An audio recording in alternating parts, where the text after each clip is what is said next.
Welcome to 40 Below Zero, an international podcast about life with invisible illnesses, hosted by two guys living with multiple sclerosis. Coming to you from the Keystone State of Pennsylvania, I'm your co-host Nix, and with me on this ride is Terry, a Londoner who calls Ontario home. We're so happy you're here with us as we continue to try and normalize a life that is anything but. So let's get into it. What's up, Warriors? Welcome back to another show. Thank you for dealing with our 2-week break. Terry, it's so good to see you. I missed you, my friend. How are you? Don't do that to me again. No, What, I'm good, man. How are you? No, I'm just know. joking. I needed 2 weeks off. Yeah, good. It was a good spring break. Yeah, It was definitely. very busy, man. I tried to take some time off to relax, and as most people will understand, you need a vacation from your vacation at some point. You know what I mean? Yeah. But I get it. we had, celebrated 26 years together on Kit and I. So we had our 26-year anniversary. That's crazy, man. I know. Like I see you and I'm like 26. You were with someone for 26 years? Yeah. Aren't you 26 years old? Just joking. Yeah. People, That's crazy cool. people That's often cool. don't realize when they're like, when I say I have, grown children, they're like, what? Yo, that was me. First day. I was like, what? How old are your kids again? Sorry, just tell everyone. 22 and 21. Just turned 21. So we celebrated a wedding anniversary, did some spring cleaning, and Nice. it's the season of the health benefits. My health benefits are active, so I try to stack all my doctors like in 1 month so that like every 6 months I know I'm going to head to toe, going to all my doctors. So that way I don't feel like all I'm doing is going to the doctor. Cause I feel like if I have like an appointment in April and one in May and one in June, it's like every month, but I just stack up the doctor's appointments. Yeah. So many times I talk to people and they're always going to doctor appointments. And I'm like, I don't go to that many doctor appointments. It's not like a full-time job for me. But I do go like when I have to go. But am I missing out on something? Well, I think one of the reasons why I go so often is because it's easy, if that makes sense. I can just book an appointment and like within 30 to 90 days, I get it. Like I don't have to wait. You drive yourself to, and you always go alone. No, depends on which doctor it is. Depends on what we're talking about. Like, if I'm going to neurology, kid will be with me. But if I'm just getting blood work done, then that's me, So she has to come and remember the important stuff for me because I don't remember it. I used to turn on my phone and record the whole thing, but then I never listened to it. I was like, what's the point? I'm just recording it and not listening to it. Yeah. Like I have all these. They never like that. We do understand that, right? Sometimes. Depends on the doctor. Cool. I ask first. Yeah, okay. I guess that's what you should do. If I was a doctor and someone's like, I'm going to record this, I mean, I guess I would have to be really confident as a doctor. Like, but what if I wasn't confident, I'd be like, oh shit, now I got to say the right things, and I can't. If you're going to a doctor that turns around, and I've had this happen. It wasn't for me. It was for one of my kids. We were in the allergist's office, and then she turned and Googled the symptoms. It was that bad? It was that bad. We've never been back. But she was like, she's like, I've never heard of that. Let me look that up. I'm like, okay, you don't have to know everything. Yeah. But you got to know more than I do. That's funny, man. How was your face straight? Were you like, that was like, huh, interesting. I love your drum set up there. Oh, you like them? Yeah. I was going to say, I did some spring cleaning. I found I didn't find them. I reorganized my festival set, which is up there. Did you take it easy on your spring cleaning? Because I remember the story before. You were on a spring cleaning spree and you tired yourself out and you were like, no, I way overdid it. I went way too hard. That's why I didn't talk to you, bro. Yeah. And I'm like, yo, hey, what's up? And then, I just don't want to poke at you too much because your life is too busy compared to mine. No, but it's just one of those things. When you start a project, you don't realize the depth of the project. And then all of a sudden you're like, oh, no, I didn't mean to do all that. I just meant to do these 2 things. But here I am cleaning 4 other rooms now. Maybe you have ADD?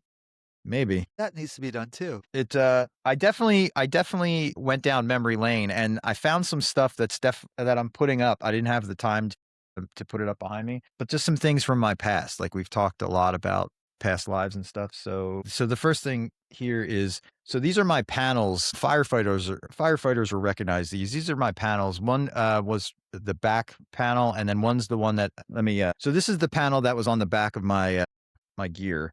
So that was my designation. I was car 1B. Okay, that I was like, okay, Yeah. In my town, cool. well, actually in my county at the time, they've since changed it. But as a fire marshal, you were a car. That's how you would go on air as car whatever. Yeah. And car 1B was me. So there was car 1A and then there was just car 1. So I was one of the So you assistants. ripped that off of what?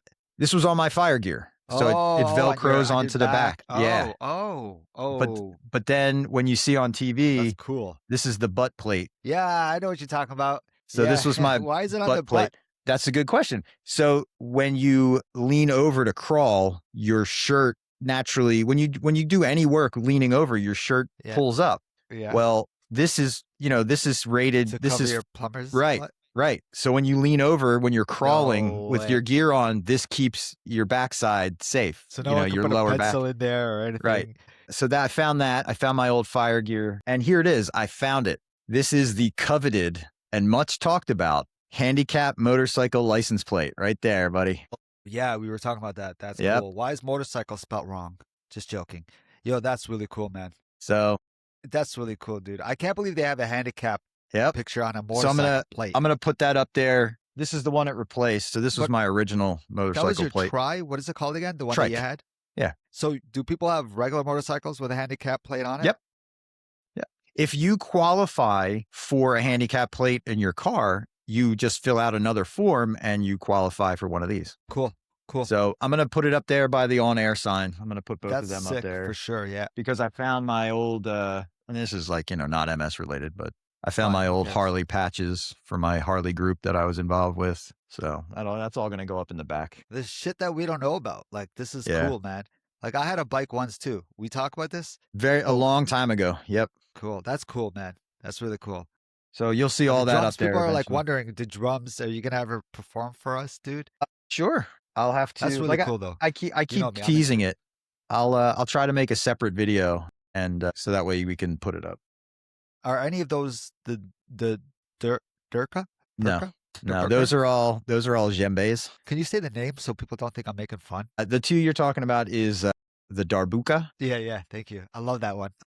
and it's the dumbak, Okay. which are the same drum. It just depends on which side of the Nile River you're talking about. So, but yeah, those are all Okay. my djembes. Well, some of them. There's a big one over there. I got stuff everywhere, dude. I got too much free time. Got them both in the waiting room now, so I'm gonna let Okay. them in. Yeah, thanks for letting me go down that little tangent there No. to show off some of that cool stuff. So, if anybody wants to know any information, just shoot us an email or whatever. Hit us up. Yo, I need everyone to know that we are on TikTok, YouTube, Instagram. Yeah, we're everywhere now. In fact, I'm on TikTok so much and I'm hanging out with other MSers and I've met people that are from your neck of the woods only because they're like, yeah, you got to remember to drink some water. And I'm like, these people, I know these people. Anyway, okay. Yeah. Who are we talking to today? We're talking to Richard, who has multiple sclerosis, and his husband, Richard and Mark. And now I've met Richard, and I'm going to say that I met him before I met you, bro. And True. I got to touch one of our guests. Oh, that sounds weird. Anyway, and we got to watch a finale of a show. It was really cool hanging with the guy. I didn't get to meet Mark, so I'm going to meet him right now. So let's bring in Richard first. They're both in the waiting room at different areas. He's at home, I think, and then I believe Mark is working. I keep the names in the beginning. I used to think this guy's name was Mark and Richard, so I'm always like almost getting them wrong, but I always Had caught him myself backwards. right in the last second. Yeah, but now I'm good. I think I let them in backwards. Oh, who cares? What's up, bro? So, Nick, again, I told you I met Richard already, and then Mark, I've seen him all over the place. I feel like I know him, but I don't. You know what I mean? But yo, Mark, it's nice to meet you. I know I haven't formally met you yet, but it's really cool to meet you. And Nick, Richard, and Mark. Hey, welcome to the show. It's good to meet you both. Hello from Pennsylvania. Hello. How's it going? Pennsylvania. Wow. How's it down there? Pretty good, all things considered. Okay. These times we living in today, So we are talking very casually. We are interested in letting us and our audience into your lives and tell us about how MS came into your life and how that changed the dynamic and all that fun stuff. So as much as you want to share, we want to listen. So I have a question. I think I talked to Richard about this before, but I'm just curious, like when you guys met each other, Richard didn't have MS or he did? You told me this No. before, so now this is me showing you how not of a good friend I am. No, when we first met, I was working at Forever 21 at Young and Dundas. So it was the first Forever 21 location. I opened it Yeah. and I was already the head cashier there when Mark joined. And I didn't have MS. I had no clue about MS, but Mark asked me out on a date and I was like, okay, let's see what's going on here. And 16 years later, we're still together. So it Yeah, worked one of out. those, those budding coworker romances. I too met my partner at the mall, and we are 26 years together, so I understand. Oh, see, Wow, there you go. the mall Catching brings up. people together. I was in security, and she worked customer service. Ooh, different departments. I like it. You work security, man? I did. I was a mall cop. Yep. That was your pre-roll before becoming police? Yep. Yep. Cool. Yeah. Anyway, Nick has many lives. It's crazy. I worked as security once. You guys know Pacific Mall? Of course we know Pacific Mall. I worked security there for one day. Was it that bad that Don't it was laugh. only one day? No, it was the fact that my manager goes, listen, if they look like they're Chinese mafia, don't tell them anything. And I'm like, okay. And then, long story short, during my break, I'm like, this is not for me. Peace. I actually left it on the radio. I said, this is not for me, guys. I got to go. I'm putting the radio in the office. Bye. Awesome. Anyway. Yeah, it can be a bit intimidating of a Yeah, place. Pacific Mall especially. Yo, you don't say that to me when I'm like, anyway, next. So, you got diagnosed while you were with Mark, right? Yes. So my first symptom was my arm was pulling. Like it felt like something was being pulled on my arm. And then at the same time, the right side of my face went numb. And at the time I told Mark, and Mark was like, it's probably nothing. I was like, it's probably nothing too. So I just went to a walk-in clinic and I had the doctor come in and he just looked at me and he's like, I have never, ever in my life heard anything like that. And I was like, that kind of scared me, but I was like, okay, what's the next step? And he's like, let's get you to a neurologist. And I was like, okay. And that's when my whole diagnosis process started. So Dude, yeah, went to the neurologist and they did like a whole bunch of tests. The last test was the MRI, and they were like, the MRI will discuss what different things we could do, but they wanted to send me the MS clinic. And I was like, MS, what is MS? I'm like, maybe I should look this up. what about Mark? Did he hear of it before? MS? No, just like through things that I've seen on like campaigns from nonprofit Mhm. organizations and stuff like Okay. that. They're kind of like Okay. that type of knowledge, but nothing nitty gritty. And like when the Yeah. first symptoms I think started showing up, because we live pretty active lifestyle, and Richard goes for massages for his back and stuff like that. So I'm thinking, oh, it's got to be just kind of like we were too active. Maybe you were carrying the grocery bags and something like that, right? So Yeah, I got it. who would have known? Yeah, Yeah. that's a very common thing when we talk to people, how often the first symptoms get overlooked and brushed aside as something else. I mean, no one goes immediately to MS, but like how many times do we just ignore things? And now I would venture to guess that you don't ignore anything. Every little tick is like on the radar now. Yeah, I think I kind of have like a symptom diary where I'm like, okay, today this hurt, this I didn't feel that great today, because it's good to have the list when you go to your neurologist and you're like, okay, this is what happened. Because as you know, with MS, I forget everything. Lots of people forget everything, and I'm just like, well, I might as well do it. Mark was like, you should write these down because you're never gonna remember these, and I'm like, yeah, you're right. Yeah, So my mom. I mean, My mom works for, or she did work for hospitals before she retired, and she always said that some of the best advice is like, when you're experiencing something, write it down, because when you're in front of the doctor, like you only have that window of time to actually like speak to the doctor, right? So you want to try and get everything answered, everything that was, you don't want to leave the doctor's appointment and then go, oh, I should have asked this. Yeah. Now, Mark, as the caregiver, well, you weren't at the time, but being thrown into the caregiver role, just if you don't mind, talk about what the feelings were at that moment, like the uncertainty, was there worry, like what were you going through at that moment? Oh yeah, probably everything. You worry, you'd fear, right? There's a lot of things that kind of surge at the same time. So, it was just about like a lot of discussion, right? And trying to figure out not only how is Richard feeling, but kind of like what is it going to look like in the future? What can we do um to, try and make things at the best that they can be, and like what kind of things do we have to really prepare for? What does our reality look like, right? So I really tried to actively not doom scroll anything and try and go into all the forums and stuff and try and go to like the professionals, right? We're very lucky within Canadian healthcare system, right? We have a lot of access to doctors and networks and stuff, right? So trying to take full advantage of that advice, meeting with other people. And I Yeah, so Yeah, think that no, helped that's kind one of of the calm parts me. where Mark yeah, I helped the was most because I'm a doom scroller and I just go on the Yeah. forums and I'm just like, oh my God, that's me. That's me. That's going to happen to me. And I was Yo, like, me oh, too. he was like, just take it easy. Let the doctor decide. And I was like, okay, that sounds like a plan. yeah. Did you think that you were going to be as a doom scroller, did you think you were gonna be in the wheelchair very quickly? No, No? what Okay. made me think I was going to be in a wheelchair quickly was when I did go into the MS clinic, I only saw people in wheelchairs because it was such a small clinic at the time. They've since moved on to like a bigger, much larger office, but it was a very small office. And I would just come in and see people with canes, people in wheelchairs, people with mobility assisted devices. And I was like, okay, well, this is my life now. This is it. And yeah, when I was first diagnosed, the doctor's just like, "Okay, so you have MS." And I just blanked out. And he's like, "Go next door and pick your medicine." And I was like, "That's it. Nothing else." It was just like, "That's it. You've got it. Go pick your medicine." And I was like, "Oh, I didn't even have time to process what was going on. It was just pretty much here it is." I'm glad Mark was with me that day because I cannot remember anything that happened that day. I blanked out. And I Dude, just I remember relate going the to you next very much.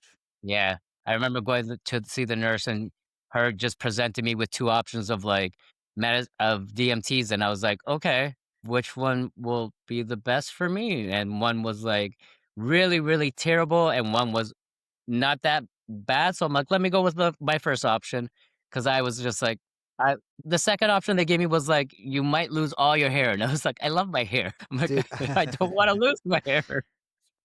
dude, which So give me the options. Which ones did you decide? I went with Copaxone. That was my first Okay. DMT, Okay. and it prepared me for a lot because it didn't work for me, but I did have to inject myself with the needles every single day, Yeah. and I will say that was the most painful things I've ever been through. Because you have to inject yourself in the leg, inject yourself in the back, and I had no clue how to inject myself, and it just hurt so much when I would inject myself in the leg, and just my leg just shaking because I hit a muscle or something, and I was like, "Oh my god, this is terrible." I was on Rebuff once, which is 3 days a week injections. Dude, I couldn't do Mhm. every day. Even 3 days a week, I was like not looking forward to it. Oh, As soon yeah. as I did my injection, it was the anticipation of the next one was already on my mind. And I'm like, oh, I can't do this. So I was so happy when the doctor's like, this is not for you. I'm like, yes, no, what are we going to do now? Right? Like, Yeah, I think I had the same feeling. I was like, "Yes, if Copaxone is not working, let's see what else there is." So, I'm very happy that my second DMT worked. I'm a O Ocrevus now. I'm a Ocrevus yeah, boy, Alcovas and Brothers. yes. Nice. What are you on, Yes. Mark? Mark, did you ever, and you don't have to, and I'm with someone and she used to be like, oh, I'll join a caregiver group. I'm like, you don't have to join no group. It's only if you need it. It's not gonna do much for me, because you're my partner and you know everything that goes on already. Like you live MS, you have MS. I'll give you the card. I'm just because she went to a group once. I'm like, go for it if you want to. And then she decided it's not really for me. Have you ever went? And not that you need to go. I'm not trying to shame anyone.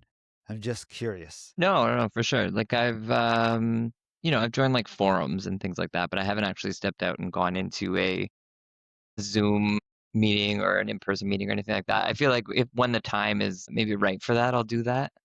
But the thing that's so I think complex about MS is that everybody looks so different, right? So many symptoms are different. Everybody's at such different stages. So finding kind of that right support can be kind of hard for caregivers and I think people living with MS, right? Because you might be at such a different stage than where this caregiving group is, right? So I think when the time is right, I might kind of join something or maybe even start something myself. Crazy. Cool. And you never have to go. Like, I mean, it's a tool. I always say the same thing. It's a tool. If someone needs it, it's there. If not, then you don't need it. Like, that's why I called you ambassador. I don't know why. I heard that from someone. I don't know who, but someone said, "Oh, that's the caregiver ambassador." And I'm like, "Is there even a title like that?" I asked Nick, "Do you have a caregiver ambassador team. I've never So heard I that, think there but should be that. yeah, I think it's very important, Yeah, I think where you that know? comes from is we work with MS Canada as ambassadors. So No, we're in no, their he's campaigns an and things like that. ambassador for National MS Society. I'm an ambassador. I've seen Richard, his camera's off because, he doesn't want people to be like, hey, I know you. I was at the MS 101 diagnosis session and I saw Richard's face there. And I'm like, yo, dude, you're on the seminar. You better come in. People didn't recognize. Maybe they were like, this guy looks familiar because his picture was up there a second ago. So that was funny that you're the face of MS Canada, man, because you're on the newly diagnosed image. You know what I mean? When you're newly diagnosed, that's what MS Canada introduces you to. Like, hey, you need to go over here. This is for you. And your face is there. So, okay, no one's intrigued by that. Did you guys hear the cricket? No? Okay. I think I have a cricket in my home. I remember the cricket. But that's one of the things I say when I was doing my work talking to the policymakers. I would say, look, there's 1 million diagnosed, but it affects 2.5 million because everyone in your sphere is now affected by the MS. So it's not like, and a lot of them, like a lot of us, don't know what to do. We don't want to make wrong moves. I was worried that anything I did would have devastating consequences down the line. Like I was afraid to screw up my treatment path. And now looking back, I'm like, oh, now I'm on my 5th DMT. Like I've screwed up all this other stuff and I'm fine. I'm still here. I mean, I'm not fine, but I'm still here. You know what sucks is that whoever's by us, I feel like their issues are neglected. Or not neglected, but it's Downplayed. not in the forefront anymore. Yeah, totally. So I always look at my partner and I'm always like, no, if you're tired, say it. You're allowed to be tired. Because she used to be like, I'm tired, but not like you. I know. I'm like, no, you're allowed to be tired. Like, so Yeah. do you have issues, Mark? Sorry. Do you No, have you know like, what? So Rich and I, we have like check-ins and stuff like that with each other, right? Which I think is important in any relationship, right? Just to have those check-ins. But we also have this thing like we ask each other what percentage we're at, right? So like 100 being full battery, right? And then maybe it goes down throughout the day or whatever, or we're at an event. Sometimes when there's too many social interactions going on, right? He knows like that brings my battery down, right? So I'll be like, I'm at 85% right now. Like it's heading down, it's heading south. So we check in like that, right? To make sure that we're both, being heard and whatever we're going through that day, right? Yeah. Yeah. yeah. Mark did this for me. So he was like, just tell me what you're at, because I'll start at 100 at the beginning of the day. I know a lot of people use the spoons. I like to use the 100%. I'm 100% when I wake up, and then it goes slowly down. And then Mark's like, what are you at now? And I'm like, 60. I'm like, it's going down. And he's like, how is it? Is it continuously going down? I'm like, yeah, like it's not going to be a good day. Let's start making our way home. And the good thing about Toronto is that we have so much stuff so close. So if we do want to go home, like I could just take the streetcar home, or I could take an Uber home. Or if I have what I've figured out through, I guess, like this past couple of years, is that I do have to go to the washroom. If I have to go to the washroom, I have to go to the washroom right now. It's like there's washrooms everywhere. There's accessibility everywhere, and it's nice. It's nice to recognize that in myself. That hey, if I if I need something, I need it now. Like let me find a washroom. Let me find some sort of like meals. I'm tired. I need some sort of sustenance in my body. And yeah, that's when my percentage starts going down. I realized that with all MSers, as soon as someone mentions washroom issues, I notice everyone starts to nod. But no one's talking about it. But as soon as one person does it, they're all like, so I get it. And we had a guest that wanted to write a whole book on where the washrooms are in Toronto or whenever he's traveling. So everyone knows there's a washroom here. I've used a couple of different apps to varying degrees of success. Mm-hmm. And they were meant to highlight the accessibility checklist. So like, is there a ramp? Is there, washer, all that down the line. And I wish, but it was one of those things where like everybody had to get on and use it and upload their info, kind of like Waze when they tell you that there's a cop somewhere. Crowdsourcing. Yeah, that's what they're trying to do, because honestly, you're not going to get every business and every venue to like upload, because a lot of them, especially in my area, and I don't know about Toronto, but especially in parts of Philadelphia, those buildings, they were constructed so long ago, there's no way they can even be converted into being accessible. You know what I mean? So When you guys mentioned the percentage stuff, I think I'm the type of guy when I get bitter, because behind closed doors, I'd get so frustrated. I'm sure I'd be yelling, 20%, 20%. I'd just be yelling percentage stuff. Like, are you okay? 15% Sorry, excuse me.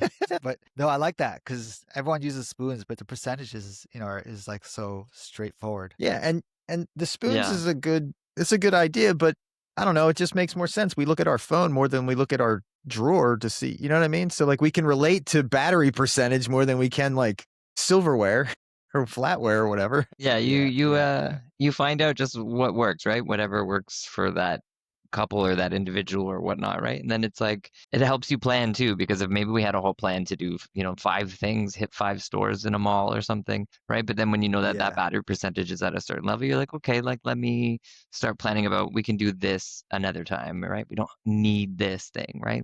So you can kind of get to that point. But yeah, we've had those moments where it's 20%. So I I don't love even it, have dude. time right now. I love it. One thing that I'm always curious about is I guess we call it like the ancillary impact. So like, yeah, there's a direct impact with MS to your health and to your relationship, but like the outside edges is like, so how has activities changed, employment changed, like that kind of stuff. That's like the diagnosis is the immediate, but then it starts to ripple out through your life. So what if anything have you come across on your journey? I think for us, we used to have a fashion website and we would go out to a whole bunch of events, maybe 4 or 5 a night. So I was very like moving around the city. We would take the path, we would do different streetcars. And then once I was diagnosed, that's when it hit me right away. And I was like, okay, let's start slowing it down. But I still wanted to do them all. I had that FOMO at that time because I was like, well, if I have MS, I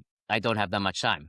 That's what I thought at the very beginning. I was like I'm going to be downgraded soon. So I have to get as much as I can done as possible. And that's when I realized, oh, okay, I can't. I can't do the exact same I used to. It sucks. Like I used to run all the time. I used to be a marathon runner. And now I think the last marathon I did, I fell and I was like, okay, that's it for me with running. So it there's a lot of stuff I've lost, but a lot of stuff I've gained through the diagnosis. I think it's really prepped me for trying to slow down life, and enjoy it more so than I was before. Like before, it would be more like what's the most I can do, but now it's more of like what can I do and how can I enjoy it and appreciate what I'm actually doing.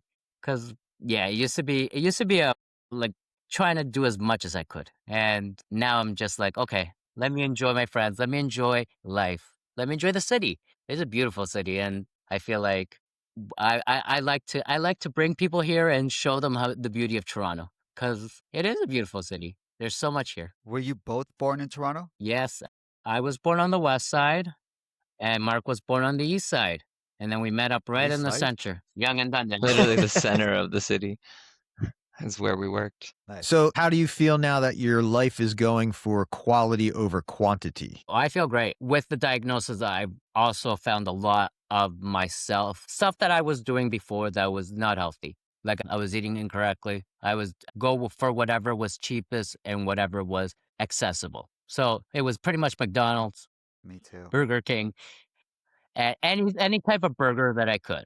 Once I was diagnosed, I was like, okay, I need to stop this. This is not helping. And that's when Mark's mom, my mother-in-law, sent gave me the Wall's Paleo book. She was like, I have a friend with multiple sclerosis, and she's been on this diet, and it's been going great for her. And I'm like, okay, let me try it. I read the whole book, cover to cover, and I was like, this seems very hard, but I wanted to take it on. I'm like, and trust me, it was hard. At the very beginning, 9 cups of vegetables to me seemed like impossible.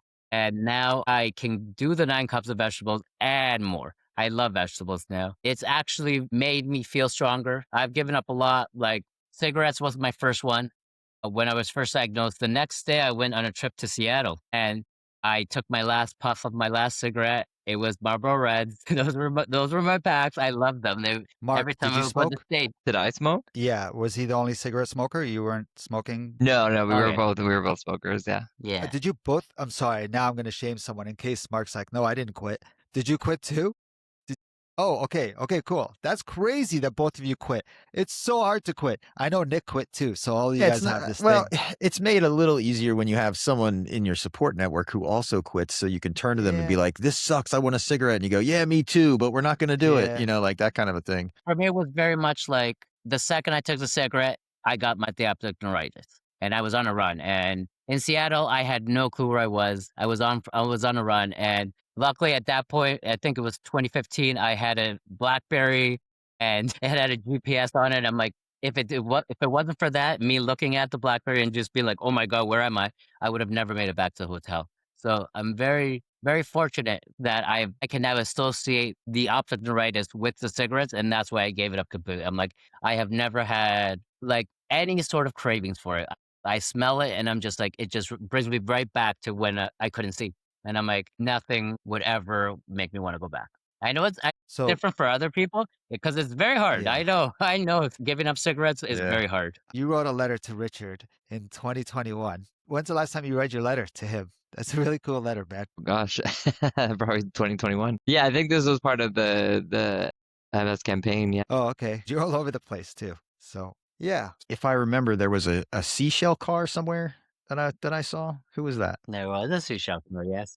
Yeah. You're promoting that big time. It was like a shell car. Do you know what I'm talking Yes. about? Oh, of course, yeah. That has nothing to do with that mess, right? I'm just curious. No, it has nothing Okay, to do with cool. MS. It was something. It was a Instagram reel I saw on online, and it was from a comedian that we're friends with. His name is Jacob Balshin, and he was talking about this iconic seashell car that we have in Toronto. So the owner is named Albino. He lives up the street. It's a couple blocks from us. And he's decorated his whole house in seashells and different like knickknacks. And then he also decorated his car. And it's this amazing car. It has seashells, it has a whole bunch of toys on. And he had a stroke recently. So he had to sell the car to try and repair his roof and get his house ready for when he came back. And mostly it was, to me, it spoke to me because it's a Toronto icon. Like every time someone comes to Toronto, I love to take them down there because it's one of the most beautiful houses ever. It's free. You can just go in and just see it and just enjoy it. And it's got proclamations from different throughout the times, and they've been voted one of the best like gardens, one of the best houses, and people have just resonated with it. So I messaged the comedian and I was like, how can we help? How can I help? Like we need to do something. And he said, this is his granddaughter's email. Message her. So I did. And she's like, we're trying to set up a GoFundMe, but we have no clue. And I'm like, I know all of it. So just leave it up to me. And we were able to get $6,000 raised. It wasn't enough to fix his roof, but then we had a company come in uh, and they, I guess, help people who have trouble paying their roof or like any roofing repairs, and they replace the roof for free. So he used the Hey. $6,000. I know it was pretty amazing. So I need to know, first of all, what's the comedian's name again? Jacob Balshin. Jacob Balshin. Okay. Yeah. Now, when you contacted them, I know it sounds weird, but did you tell them, hey, my name's Richard and I have MS? Did you say that in any way? Did you present yourself with MS? No, we've met Jacob before, so we've gone to his shows. Okay. Yeah, we like him. I think his comedy is funny. He does a whole bunch of stuff with different Toronto like restaurants, the hidden gems in Toronto, and I've been following for a while. So I was like, hey, like we need to help. This is the Toronto part. I'm a comedian guy, so usually I know comedians, but sometimes I don't know their name. So if I see him on Mhm. YouTube or whatever, will I know this guy? You should. Or is he like a local? Okay, I should. Okay, cool. Yeah. No, I'm just wondering. No, Cool. no, for sure. He Awesome. does a lot of local stuff, so a lot of Toronto stuff. Mostly, he's been going throughout Canada. It Yeah. was just an interesting story to me, and it spoke close to me because I was like, yeah, I really love that house. Well, once the roofing company came in and fixed the roof, he was able to use the money to make his washroom and his tub accessible because he was coming home from the stroke, and That's cool. it was perfect. He was like, yes, the roof is exactly what he wanted. It was they asked him exactly what he wanted to do with the roof, and I guess he like made it just like the roof was in his Portuguese house back in Portugal, and it looks amazing, and I'm very happy for it. Yeah. This building that I live in is full of Portuguese, and I love it. By the way, you didn't get to meet my cat when you were here, so Yeah. Nick, don't worry. You get to meet Lily before Richard got to meet Lily. But yeah, so anyway, just to show you here, and she always wants to be in here for some reason. And you saw my Okay. cat. My cat's just wandering around. So how do we Yeah. combine The big question is, how do we combine your love for fashion with your involvement with MS Canada, with some of the people that we know? We have to find a way to get all this together. I feel like there's a fun fashion fundraiser out there that needs to be put Yeah, I together feel for like, yeah, MS there is. Canada. And I just finished the listening to Ardra, your Ardra interview. We met Ardra, I think 2 years ago. She was speaking at an event that we were speaking at, and she is one of the nicest person. Like, I just went up to her and I was like, I've been following you for so long, and she's like, you are so sweet. I'm like, you are like an inspiration. Like, I love you, and like you helped me through a lot at the very beginning, because I was like, I saw her fashion this documentary. Like, it was a show on a disability channel, and it was more taking fashion and how can you adapt it to someone with a disability, which I've been trying, because I've been using my cane. Using my cane was very hard at the very beginning, because I'm like, nothing I wanted less was people looking at me. And with the cane, I was like, everyone's looking at me. I had extreme social anxiety. Was to a point where I was like, Mark would be like, "You need the cane," and I was like, "No, I would rather struggle than have people look at me, or ask questions." And that was one of the things this year. I'm big on New Year's resolutions. My resolution was to do whatever would scare me the most, and that was one of the things. Was I want to use my cane, like I need it. It wasn't. It wasn't so much that I wanted people to see me.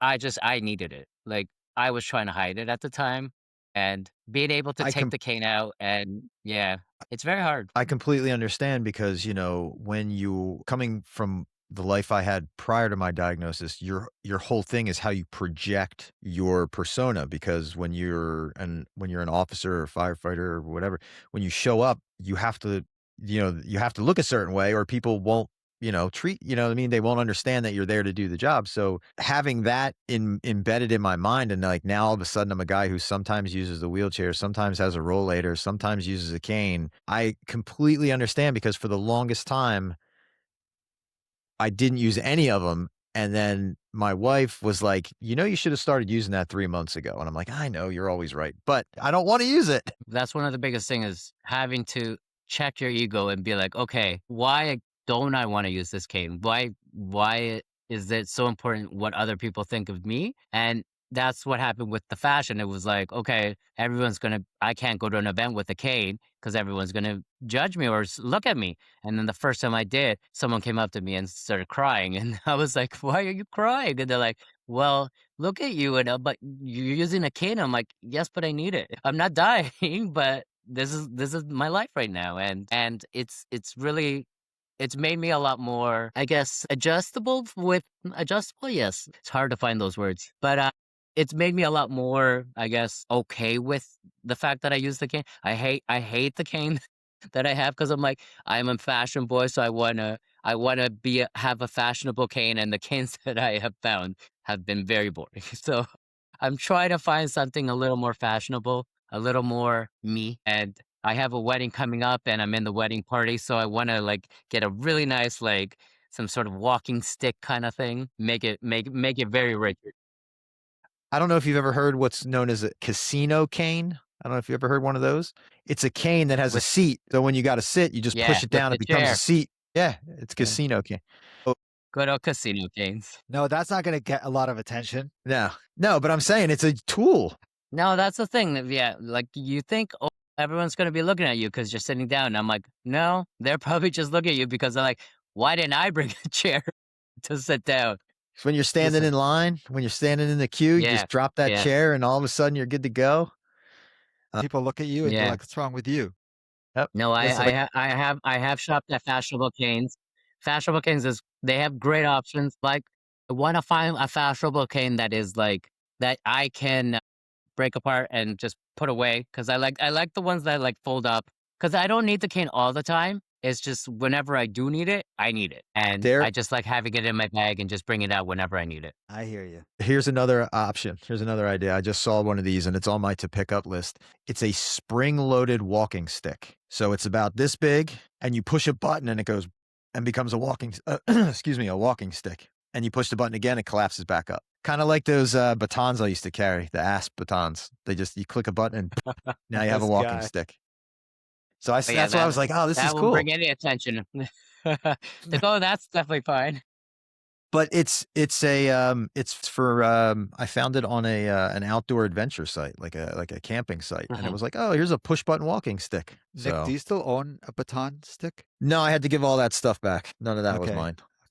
Okay. Okay. One vulnerable thing I'm gonna bring up is when Richard was here, we were sitting. He was on his recliner, I was on mine, and when I was transferring back on my chair, I had an issue. My legs was really stiff, and I was like in my legs, and not that I was gonna fall, but I was in an awkward position, and my mind is like, Richard, don't look here, man. I'm just not comfortable right now because I was like in the middle of getting onto the chair, and he was cool. Everything was okay, but that was, because I don't usually have guests here watching me transfer, So I was like, yeah, so Richard, don't make fun of me.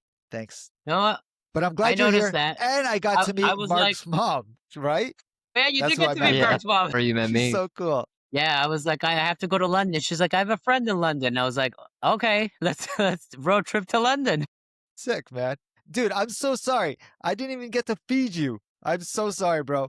What Then a we were like, host. Yeah, okay, let's What do a lunch. host. we just went on a Bro, conversation spree and we just kept on talking. I was like, "Oh my god, it's been like 4 hours." and then he left, and I'm like, dude, we didn't even eat. And he's like, terrible. That's okay.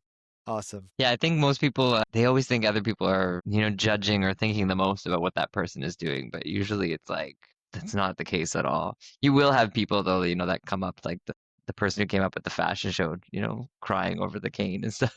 You will also meet those people, right? So I think that also kind of makes us think that way. But I think majority of people are very, they're coming from a place of love, right? Yeah. No, I know Yeah. that. And I've realized that it's also a good way of like educating people because like people come up to me and they're like, "Oh my god, what happened?" Because I'll be a good week without using the cane, and then I'll use the cane one day. They're like, "Did you break your leg?" And I'm like, "No, I have multiple sclerosis. Let me tell you about it. I'm the ambassador." So I'm Yeah, just letting people know. And the more and more I talk about it, the more and more for people are sure. like, "Oh my god, I have a mom with MS." And I was like, MS is so everyone is touched by MS, but it's hard to like to find those people because you don't talk about MS every single day unless you have it, and Yeah, it, it's quite nice to see like once I do talk to someone about it, they're like, "Oh yeah, it's touched me, it's affected my life," and I saw how someone would go from like being completely good to be not being great, and I'm like, yeah, that's what happens. Like some days are really rough for me, but I'm just like, yeah. okay, let me take a break. Let me just see what I can do. So that brings up the natural question, what do you do when you wake up and your battery is at 0? How do you get through those days? For those days, I like to no, I'm normally my best in the morning. It's my bat when my battery is drained is at night because it's like I've used up all my energy in the morning, all my energy to do stuff in the morning, go to the gym, either go for a walk, do something, and then the nighttime comes and I'm ready to crash. I'm ready to like just get out of here. And that was the opposite of me. Before it used to be like the morning would be the worst for me, and the nighttime is when I would shine. But I also one of the things I did find out through my diagnosis was I have alcoholism and I've given up alcohol now. I was using it a lot during the fashion days. We would go to fashion events and they would be free alcohol. And to me, it was like, if it's free, I'm making money. I needed to drink as much as I could. And I had extreme social anxiety back then, so I needed the alcohol to kind of like get me in a party mood and be social with people. And I wasn't me until I had at least 3 to 4 drinks. And then that's when the pandemic hit, and that's when my 3 to 4 drinks turned into a whole bottle, and then it turned into a whole box of wine, and I was like, "Okay, maybe I do have a problem." And I thank Mark so much because for me, it was like I was drunk a lot and he would take care of me. And it really showed me how, because I would use the MS to try and justify the drunkenness. Like I would be like, "Oh, I have MS. That's why I'm slurring my words." And then I've fallen downstairs and I was like, "Oh yeah, it's MS." And I'm like, "No, Oof. I was drunk. I was completely drunk." and it was some way of coping with it. Like, I know people have different ways of coping with it, and that was mine. It was drinking, and it it it, I felt a lot more clear-headed without alcohol, and it's really helped me to meet other people who have alcoholism, and also other people with autoimmune diseases who are alcoholics. And they were like, "Yeah, we did use it. We used it for trying to deal with this problem." And I'm like, "Yeah, I know. It sucks. It sucks because the alcoholism runs so rampant, I guess, in my family. Like, I come from a Chilean background, and alcohol is seen as like a party. Like, you have to have alcohol to have a good time. Sure. Every Sure. every party starts with alcohol. We'll have a 2-year-old birthday party, and we start with shots. And I'm like, okay, Mark has been witness to that, to the baby parties that just start with a whole bunch of shots. And I'm like, that's how it used to be. And now I'm like, okay, I'm much more comfortable telling people, "Hey, I'm not drinking. I'm an alcoholic. I don't want to do that. I don't it's not good for my body. It's not good for my mind. It's just something that I just don't need in me anymore." Yeah, and I don't think it'd be part of the Walls protocol. I don't think that I remember looking at I don't think it's in there. It just so you can have one glass of wine, but even for me, one glass of wine would turn into like 4, and then it would turn into a bottle. So, yeah, it's definitely not part of the Walls protocol to to do the whole bottle, but that was And I me. can joke about it because I was there too. That was my self-medication of choice after because I was retired shortly after my diagnosis. So my whole identity, kind of went away and I didn't know what to do and I was real lost. So it was right there. I was like, well, I don't have to be anywhere and no one's Forced looking. retirement. Yeah, no one's looking for me. So why not have half a handle of whiskey every, you know what I mean? But it was funny is the shirts that say, "I'm not drunk, it's MS." It's like the opposite, Sorry. Okay, maybe that's I not am funny. drunk. It is MS.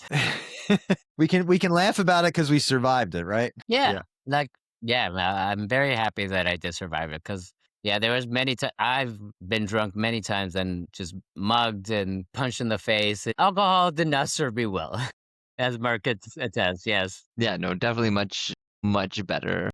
What's the future look like for you two? What's on the horizon? Where are we putting our energy into? Well, we've been working with the MS Canada. We have May is MS month in Canada, so we're starting with that. We're trying to get some more eyes. We're having a flag raising at City Hall. We're trying to see if we can get the mayor come out, some of the councilors, and just spread awareness about MS and how MS affects the country, how it affects people, and how we want to get that message that Canada is the number one newly diagnosed the highest newly diagnosed people with multiple sclerosis. We have over 90,000, and it's great that people have been so receptive to it. Like, they understand, yes, multiple sclerosis is something they never thought about before, but hey, so now you know someone that has it, and I feel very very comfortable now talking to people about it.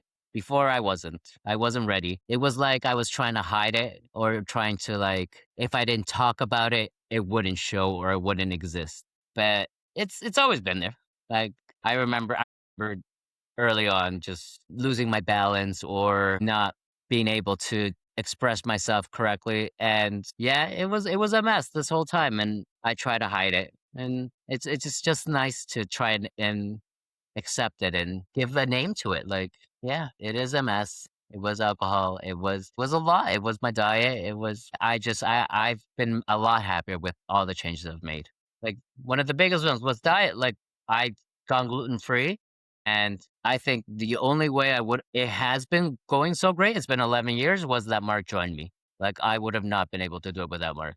He went gluten free with me, and I think at the very beginning we could not believe how many things had gluten in it. Like, just regular things, and just sprinkle a bit of Yeah. wheat in there. I'm like, yeah, just a little bit of wheat. I'm like, why?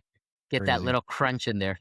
Yeah, I think it's easier when if you have a partner that kind of will embrace doing some of that stuff for you as well. But like the eating and stuff is just like that's the kind of like stuff that makes sense, Like, it's should I be eating something healthy? Oh yeah, that's Everybody should, right? So it's one of the, should I be smoking? No, right? Like, so you just kind of come to terms with like, well, these these are all vices that I shouldn't be doing anyways, right? So I might as well also join in and make the most out of my health. But with all that Rich has achieved, like in case anybody's listening, in terms of like, it's not this straight projection up. Like you're not going from like zero to everything. Like it's waves and valleys, right? Like you are going to have those low points, and then you kind of learn something new or a new skill, and you climb up there and get somewhere else, right? Like for the drinking and stuff, right? Like therapy was really a big thing, right? Like once we started to get into therapy and kind of going through some of that stuff, that was easier to deal with the alcohol, and then being able to speak to people about MS and such, because he did come from social anxiety. I have like zero social anxiety, but I also have a big background in improv. So I was like, well, why don't you take an improv? Like we have special courses here in Toronto, which are amazing. They're improv for social anxiety, right? So I was like, Yeah. why? Like I'm telling you, like this will help, right? But it took like a year before he was like, all right, I'm gonna actually go to this course. But like that, is just another stepping stone that helped him, right? Up and down, Yeah. peaks and valleys. So that helped him be more outgoing in terms of like, you know what? Yeah, I have MS, and this is what I can tell you about it. Do you know anybody with MS? And he can strike up those conversations. Now he's got the tools to do it. I will admit that that social anxiety class, I was very, very against it for a very, very long time. I was like, improv is going to do nothing for me.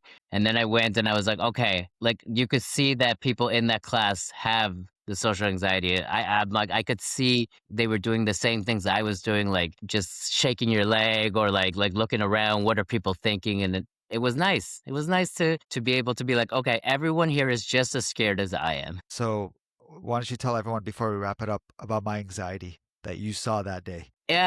It wasn't so much anxiety. It was more of like you were apologizing a lot for everything, and I was like, you don't need to apologize. Like I get it. Like we both have MS. You're like, oh no, like this isn't the right way. And I'm like, don't worry about it. Like I know exactly what you're going through. It's okay.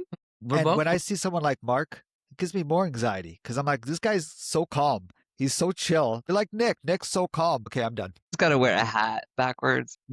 I just want to acknowledge and express my gratitude for both of you coming on today and being so vulnerable and open as you are. It really means a lot to us and to our viewers. So thank you for that. Yes, and I would like to say thank you. I've been following you two for a very long time, since I think season one, and I've just been like, okay, these are today's episodes. Yeah, I know Karen from the first season, Ardra. You did Bumble Pre. I Oh love my Pre. God. Pre. She's such a all people, amazing people that I've discovered through MS, and I think that's been my joy is finding out that the MS community has been so loving and so welcoming, and that's what has made me so happy about this community. Oh, and Terry too. Like Terry says, you're part of the family now. For sure, Yeah, man. For sure. We got to see if the finale of I don't know if anyone watches, but dude, my thoughts are so foggy that's right the now. villain. House of Villains. House of I'm a That big Villains. was fun. reality junkie, I and was so happy you guys could talk about that because I'm not. Dude, I'm a reality junkie, That's me. I but don't. My wife knows and I'm like, I don't but know. What's Big he's Brother? like, I have no idea. I'm here, but this guy's like here, because he's I like sent him saying a stuff. I'm list of like, all the reality shows I watch, and he was just like, I "Oh my watch a god." lot too, and I know a lot of them, but you just a little, yeah. And he knows Naked and Afraid. I think you said yeah, right? You do know, but you never watched that show. I'm the only one that watches that. Whatever. Gentlemen, it's been a pleasure, and I hope to do Thank it you so again soon. much. And if I'm ever up that way, I will give advance notice so that everyone can stop by Terry's. We'll crash Terry's apartment with 100 of us and cause him severe anxiety by throwing an impromptu party in his place. My mom will drive us. Me, my mom. Yo, awesome. Thank you for having us. Yes, this has been great. Bro, it was awesome talking to them. Yeah, It was even cooler that you actually got to meet him in person. yeah. I So like you it. understand? 4 hours, man. We Yeah. just zoom by. Just vibing for 4 hours. But no, it's good. Also good to highlight support systems, caregivers. Those two are awesome. We need to talk more with them. Yeah. Who do we got next week? Who's coming to join us? We have Brent, who is we both co-facilitate the men's group. Cool. Men's National Multiple Sclerosis Group. Yeah. Awesome. All right. We'll talk a lot about that kind of stuff and how being a facilitator, you get something out of helping other people. So we'll talk a lot about that. Yeah. All right, brother. It was good talking to you. Good seeing you again. I'm glad we're back off our break. Thanks everybody for hanging for the whole episode. We really appreciate you as always, and we'll talk soon. Awesome, man. Take care, bro. So check us out at 40belowzero.com. That's 4, the letter T, below zero.com. Our email address is info@40belowzero.com. And if you don't want to email us, no problem. We're on Instagram as @40belowzero. Awesome. Looking forward to hearing from you, and we'll talk soon.